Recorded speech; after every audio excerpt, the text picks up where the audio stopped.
Hi guys, welcome to your week 3 answer key. Thanks in advance to everyone who helped me put together some answers. You guys, the quality of your work overall has been improving over the weeks, and I'm really happy to see it. I did ask a few of you guys to go back and fix your assignments. I want to remind you that the quality needs to be at the standard we've had all year long. So that means answering the questions correctly, going back and rereading if we don't know, and using complete sentences to answer all the questions. And finally, making sure that you're answering your paragraph with at least 5 sentences. I want to remind you that if you've answered that question and you don't have any more content to add, please go to the guideposts and choose 1 or 2 or 3 questions off of that list and answer those. It is always awesome to see analysis in your writing, especially when I don't specifically ask you for it. Okay, so please do that if you feel like you need to for this week. Let's go ahead and go over these answers real quick for you guys. I'm going to give you a little bit extra information as well, like what we would do in the classroom, and we're no longer all together anymore. All right, so the first question asked, how was the economy linked, U.S. economy linked to the broader global economy during the Cold War? Aisha, I stole your answer. I thought it was really nice and well-rounded. I appreciated you didn't just write one sentence, although maybe you could have answered in one sentence, but I thought you just did a really great job. So Taisha wrote, the U.S. played a huge economic role after the Cold War because they had been untouched. Other countries needed American goods and services, and this highly benefited the United States. This helped the U.S. Create suburbanites and allow Americans to have more opportunities to grow altogether. So remember World War II, none of the fighting was fought here in America, and our factories were just pouring out the goods. And once the war ended, they switched those factories back over to things that people wanted, consumer goods. And Taisha's exactly right. Other countries, their factories were up and running, and they looked to the United States for those products, and we were happy to sell them to them, right? All right, so very nice answer. Second question, over time, how did the U.S. government expand opportunities for Americans? So, this part of the section really has a little bit more to do with U.S. history, but you know what? The United States is part of the world, and I thought this was an important piece. You'll get more on it next year. But Annalie, I really liked your answer. You said over time, the U.S. government had to end the segregation and the discrimination. They had to just improve the lives of veterans. They also expanded the transportation and housing for everyone. So you're exactly right. In large parts of this country, there was segregation, discrimination. The government ends, first off, segregation in the American Armed Forces. That's the first place. And then, of course, as we get into the 1950s and 1960s, we have the Civil Rights Movement, which is just such an important time. And then also, Annalie touches on improving the lives for veterans. So remember, the GI Bill that allowed veterans to buy houses on low interest rates and also go to college. So that was pretty important. And then kind of built on to what Taisha had said about the suburbs. So the transportation improved and also housing. So we have this advent of the suburbs starting to take place in the 50s. All right, this answer, Yvette, I stole it from you.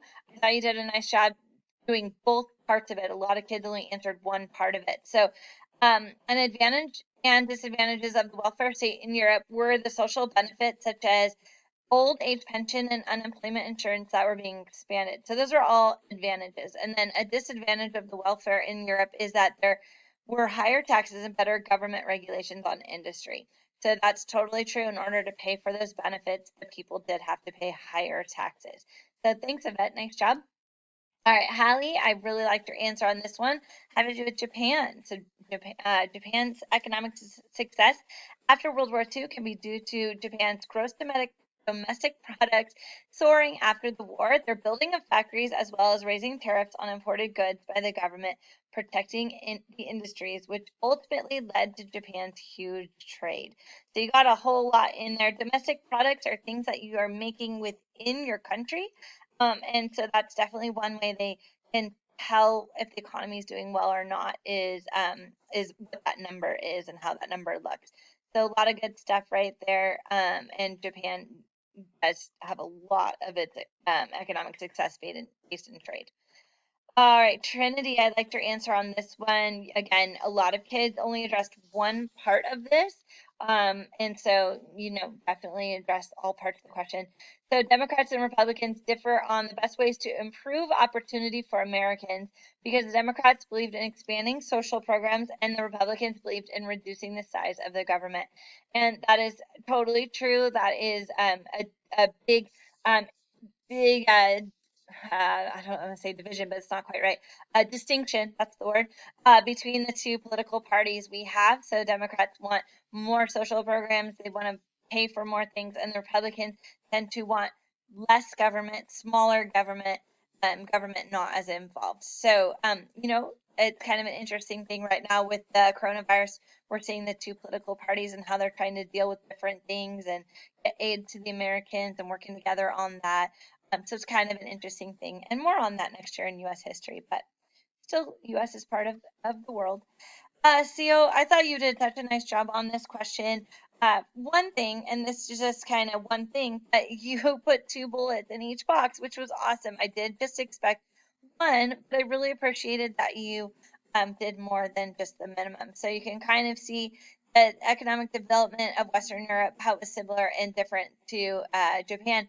So CO has the differences over here in these far outside boxes and then the similarities in the middle right there.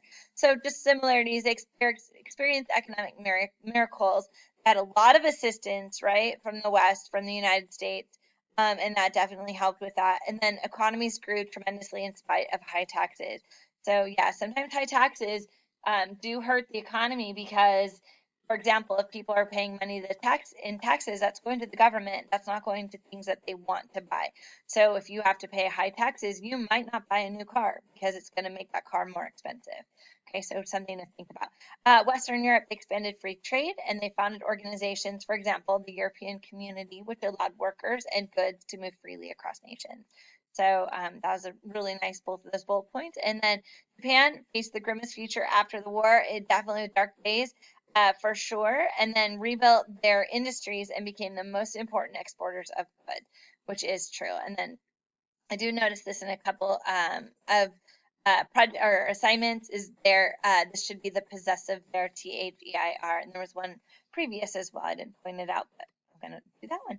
All right, Cecilia, I can't see your name at the bottom. Maybe you can a little bit, but I loved how you answered these questions. It was the same question, but in each region. So trade was important to Western Europe because the Chancellor had created a productive industrial base. Parts of Europe brought outside investment into the nation, which led to economic growth. And then trade important to the United States. After the war, it was the only nation untouched by destruction, and many nations needed American goods and services that led to a post-war boom. Yes, lots of booms, economic boom, marriage boom, baby boom, housing boom, all kinds of booms in America in the 1950s.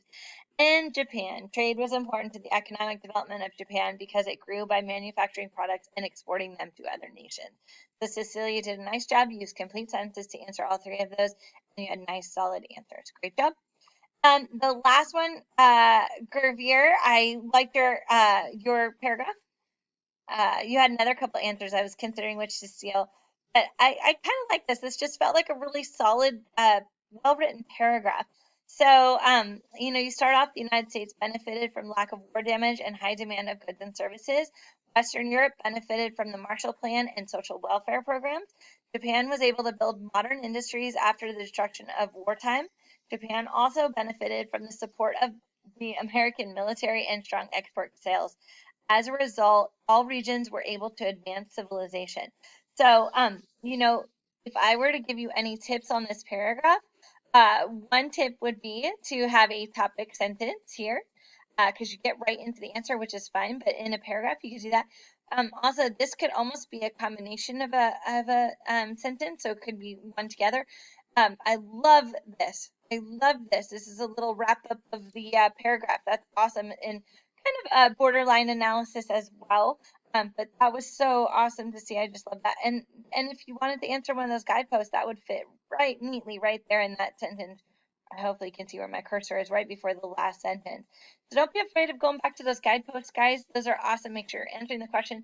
But those are making you think a little bit higher level. Think about the whole big picture versus just, maybe one thing at a time. So kind of like what Gervier is doing right here. He's finding similarity in all three, and wrapping that paragraph up. So really nice job on that, Gervie. I really liked how you wrote this paragraph.